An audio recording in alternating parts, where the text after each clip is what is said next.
Chapter 25. It wasn't hard to lift Kit's spirits when he saw the shelter I'd started making. After we set our blankets and jackets out to dry, I moved the wall supports in closer since there would only be the two of us. When we added another layer of magnolia branches and collected marsh grass to dry in the sun and then spread across the floor later, I explained to Kit the importance of building between two hills with a creek at the bottom. We'd be sheltered from the hardest wind and rain of the storms, and had plenty of clean water to drink. The leaning pine was green enough so that it wouldn't collapse, and the giant fan of its wrenched up root structure diverted water as it came downhill. Since the forest was thick around us, we cleared some branches to the south where sunlight would provide the longest lasting heat and light to warm and dry out the shelter.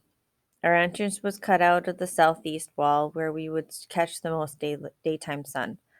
The ceiling of the room was only a few feet from the ground, and the walls just wide enough for us to sleep side by side.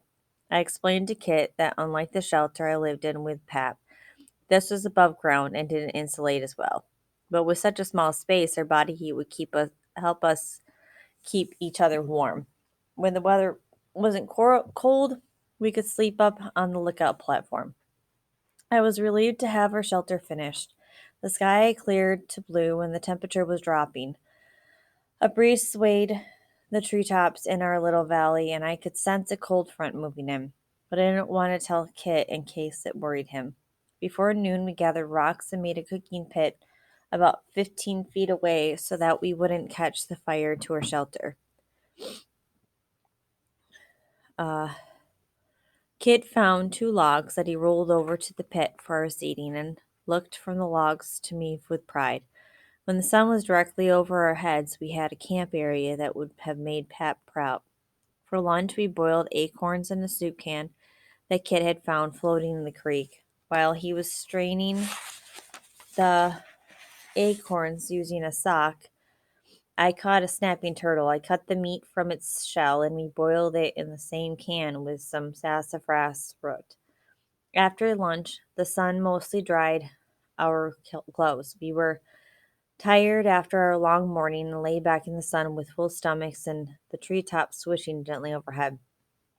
I looked at Kit and he was smiling at the sky. It's good, isn't it? I said. Kit nodded without looking at me. That storm washed away our trail, I said. Sanders won't be able to get any more dogs after us now. We're going to be okay, Kit. I know, he said. I closed my eyes and napped.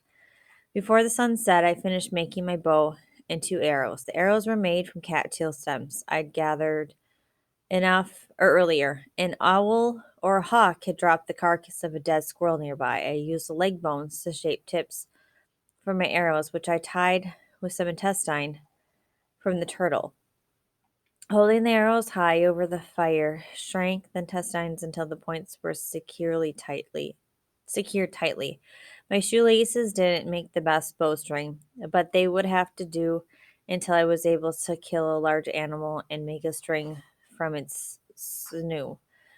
I told Kit we would be ready to hunt in the morning.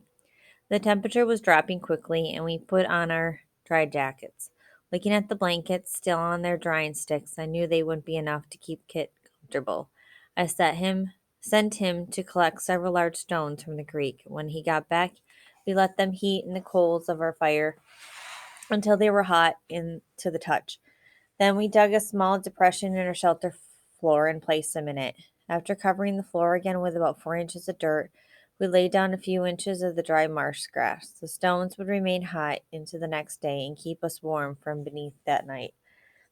We ate what was left of our acorns, turtle meat, and sassafras turtle broth for supper. I could tell Kit was ready to sleep and didn't want to admit it, so I told him there wasn't anything left to do. I spread the 3 blankets on the floor of the shelter. Kit's eyes were half closed as he crawled inside and pulled the top two over him. I walked down to the creek with stiff legs and a sore back. I washed the soup can and brought back water for putting out the coals. As the fire hissed and smoked, I sat and listened to the forest and felt proud of what we'd accomplished. Chapter 26. The warm stones beneath us and the thick walls of the shelter kept us warm that night as the icy front settled over the forest. When morning came, we lay on our backs between the blankets well after daylight, not wanting to face the cold. "Oh, Pal made it," Kit said. "He made it if he followed the creek. What if he had to spend the night out there? He'd had his jacket and those dogs to huddle up with." Kit was quiet with his thoughts. "Bet he likes those dogs now," he finally said. We laughed at Kit's joke. "When do we have to get out from under here?" he said. I lifted the edge of the blanket and exhaled into the air. My breath clouded out before me. I let the blanket back down over my face. "We'll let the sun warm things up for a little while." "Good," Kit said. I guess it to be about 8 o'clock when we crawled outside. It was just below freezing, and the leaves were brittle and icy under my feet. We pulled the blankets out of the shelter and draped them over our shoulders for warmth.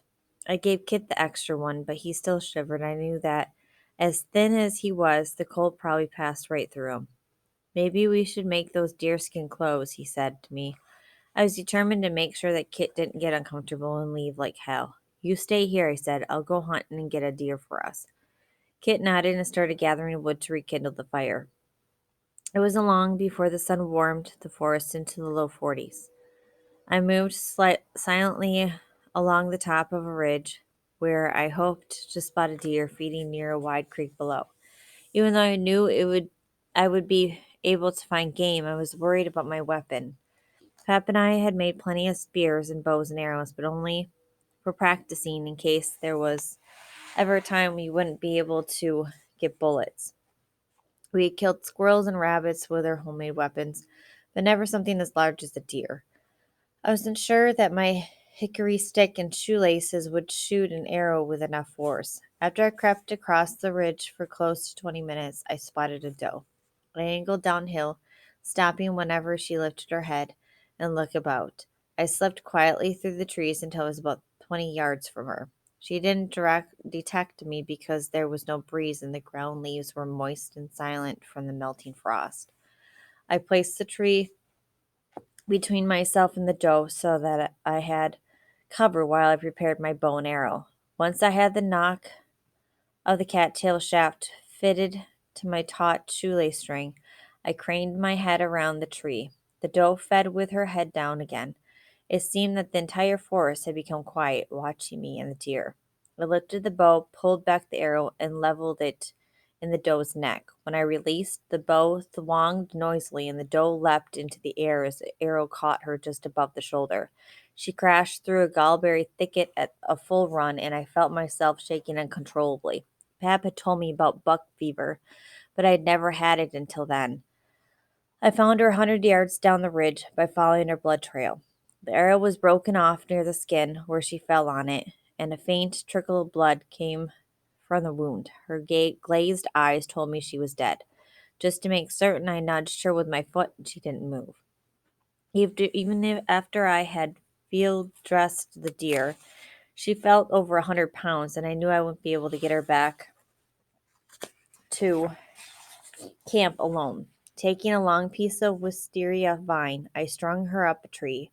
I made sure her head swung a few feet from the ground because I didn't want coyotes to get to my kill before I returned with Kit.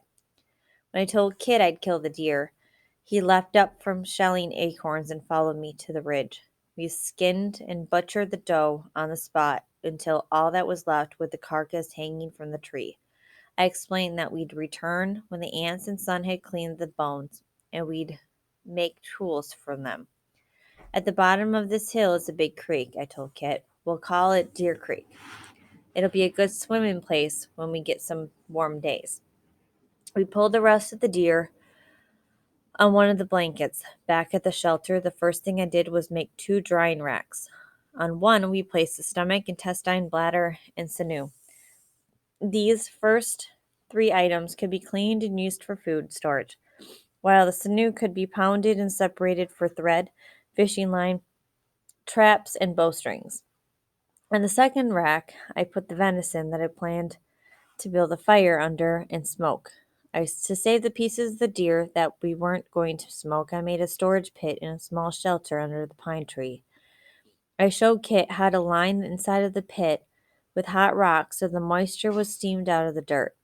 Leaving the rocks in place, we then lined the pit floor and walls with a thick layer of dried grass. In the pit, we placed the deer's eyeballs, which could be used for paint and to make glue. We also saved the brain to treat the hide and the hooves to crush and boil to make waterproofing oil. I covered the pit with cedar bark to keep away insects and worms. To digest the scent, I put on another layer of strong smelling pine needles. Finally, I laid a slab of limestone over the top to protect against pawing animals. What little that was left of the deer I wrapped in a scrap of hide and hung from a branch to use as trap bait. The cold front moved out and the weather became warm enough so that some days we didn't even need our jackets. Over the next week, we worked on scrapping and drying the deer hide and smoking our jerky strips over hickory coals. It was pleasant work under clear skies, surrounded by the smells of hickory smoke and curing meat. We would work for a while and then have a meal of venison jerky and whatever vegetation we'd prepared for the day. With our stomachs full and our faces and hands streaked with soot and animal fat, we'd lie back and nap under the rustling leaves. Sometimes we went for hours without talking, only smiling at each other and keeping our hands busy with shelling acorns or trimming jerky and rubbing the hide with the deer brains. Kit began to learn how things were done, and I had to show him less and less. One morning we heard a plane and ducked into the shelter and watched as it passed overhead. It was a small, single engine kind like Pap and I had sometimes seen flying over our shelter. You know, it's looking for us? Kit asked. You think it's looking for us? Kit asked. I don't know, I said. We heard it pass nearby 2 more times that day, and then we didn't hear it again. The next day I told Kit I was going to check on the hanging deer carcass to make sure that the squirrels weren't eating the bones. I made my way back to the ridge, moving silently and watching for signs of game. When I came within 100 yards of the place, I heard someone shout, "Hey!" I froze and held my breath. My eyes darted about and took notice of all the patterns that the branches and leaves made so that I could tell if anything was out of place. I knew the voice was Sanders, and it set my heart to pounding in my chest. I wasn't going to move until I was sure that no one was watching me. I heard Sanders' voice again from across the ridge, although I couldn't make out the words. He seemed to be cursing loudly to himself. I slipped through the trees, careful to always have a large trunk between myself and the direction of Sanders' voice. After a while, I saw movement in the place where we left the carcass. By lying in my stomach, I was able to wiggle close enough to watch. Sanders had cut the carcass from the tree and was pacing around it in circles. His uniform was torn in the jacket sleeves, and the front of his shirt and pants were soaked with sweat. His hair had pieces of straw and leaves clinging to it. The dirt was smeared over his face and hands. Some bee, he said, was shaking his head. He kicked at the bones and finally flung the carcass off into the bushes, losing his balance and stumbling after it. I realized he was too tired to be very alert, so I stood and backed away until I was out of sight again. Then I turned around and ran to the top of the ridge, where I could watch him with little chance of being discovered. Sanders sat near the carcass. After a while, he got up again and staggered down the ridge towards Deer Creek. He had not gone far when he stopped and leaned against a tree. He rested for a moment before yelling out over the valley, "Hey, anybody hear me?" He was quiet for a few seconds as if he was listening for something. Then he kicked at the ground and hung his head. I watched him for what seemed like 5 minutes before I wondered if he'd fallen asleep. I began to get up slowly, keeping an eye on him the whole time. Just as I straightened my legs, I saw him pitch forward and scream, "Ah!" as he tumbled down the hill. I spun around and ran for the shelter. Kit was collecting firewood when I got back to the campsite. He watched me wide-eyed as I caught my breath. "Sanders," I said, "he's out there." "Where?" I pointed back at the ridge. "Not far from where we left the deer." "Did he see you?" I shook my head. "No, he's mad and tired and yelling for somebody to find him. Last I saw him, he was falling down the ridge." "You think he's been out all night?" "Yeah, I think he got lost, and if he finds us, he's so mad there's no telling what he'll do."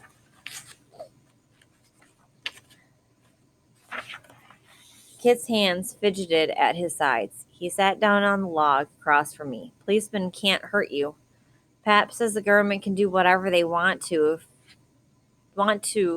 you if they get set on it. Sanders is a crazy constable. There's no telling what he can do. You have any ideas? Yeah, I said. What? Whip up on him. Moon? I stood up. Whip on him good. No, Moon. Come on. I need your help.